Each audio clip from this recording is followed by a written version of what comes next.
அனைவருக்கும் வணக்கம். இன்னைக்கு நம்ம சுகன்யா செம்மி கிச்சன்ல பார்க்க போறது வீட்லயே செய்ய போற பர்கருங்க.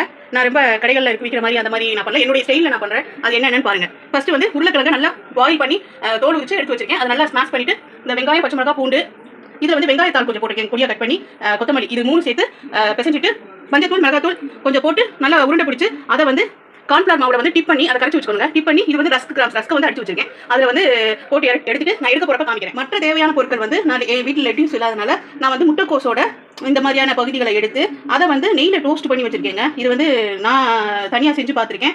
அதில் வந்து எனக்கு கொஞ்சம் நல்லா வந்ததுனால இதை நான் ட்ரை பண்ணுறேன்.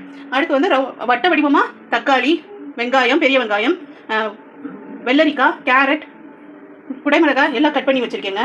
அடுத்து வந்து சாஸ் வந்து என்ன தேவைன்னா டொமேட்டோ சாஸ், அடுத்து வந்து பர்கர் மயோனைஸ், ஒயிட் மயோனைஸ் லைட்டாக தான் போடுவேன், பர்கர் மயோனைஸ் மெயின். அடுத்து இஞ்சி பூண்டு பேஸ்ட்டு, அடுத்து சீஸ், இதெல்லாம் தேவைப்படுது. இதெல்லாம் வச்சு அடுத்து மெயின் இன்க்ரீடியன்ட் வந்து பன்னு, அது நான் வந்து கட் பண்ணிவிட்டு அதை காமிக்கிறேன் உங்களுக்கு. இதில் வெங்காயம், பச்சை மிளகா, உருளைக்கிழங்கு மசிச்சது, இஞ்சி பூண்டு பேஸ்ட்டு, கொத்தமல்லி, வெங்காயத்தால் எல்லாத்தையும் சேர்த்து கலந்துட்டேங்க. கொஞ்சோண்டு நான் எப்படி பச்சை மிளகா போட்டுருக்கேன், கொஞ்சோண்டு மிளகாத்தூள் போட்டிருக்கேன். இதுலேருந்து உருண்டை பிடிச்சி வச்சுட்டு அந்த உருண்டையை வந்து தட்டி இந்த கார்ன்ஃபிளவர் மாவை கொஞ்சம் கரைச்சி வச்சுருக்கேன். இந்த கார்ன்ஃபிளவர் மாவில் டிப் பண்ணி எடுத்து இதில் இந்த மாதிரி இப்படி போட்டுருங்க. இப்படி டிப் பண்ணிவிட்டு இதை வந்து பொரிச்சு எடுத்துடணும். இதுதான் நம்ம அந்த நடுவில் பர்கருக்கு நடுவில் வைக்கிற பேட்டி. கொஞ்சம் பார்த்து மெதுவாக போட்டோம்னா கீழேலாம் கொஞ்சம் இதாகாமல் இப்படி வரும். நான் எடுத்துகிட்டு உங்களுக்கு ரெடி ஆயிடுச்சுங்க. அடுத்து வந்து பண்ணை வந்து இந்த மாதிரி ரெண்டாக கட் பண்ணிவிட்டு கொஞ்சம் லைட்டாக வந்து பட்டர் போட்டு டோஸ்ட் பண்ணி வச்சிட போகிறேன். அதுக்கப்புறம் தான் பன்குள்ளே வைக்கிற அந்த பர்கர் இது ஃபுல்லாக ரெடி பண்ணுறேன். அது வந்து காமிக்கிறேங்க.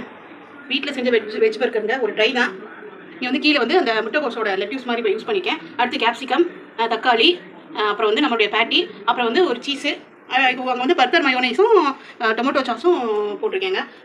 டொமேட்டோ வச்சுருக்கேன் பாருங்கள். இந்த மாதிரி தான் நாங்கள் செஞ்சு சாப்பிடுவோம். அவ்வளோதாங்க, நம்ம simple recipe burger ready. So இதை உங்கள் வீட்டில் ட்ரை பண்ணி பார்த்துட்டு எப்படி வந்துச்சுன்னு கமெண்ட் பண்ணுங்கள். நல்ல உறவுகள் பரவட்டும், நம் உறவுகள் மலரட்டும். நன்றி. சப்ஸ்கிரைப் ஆ சேனல்.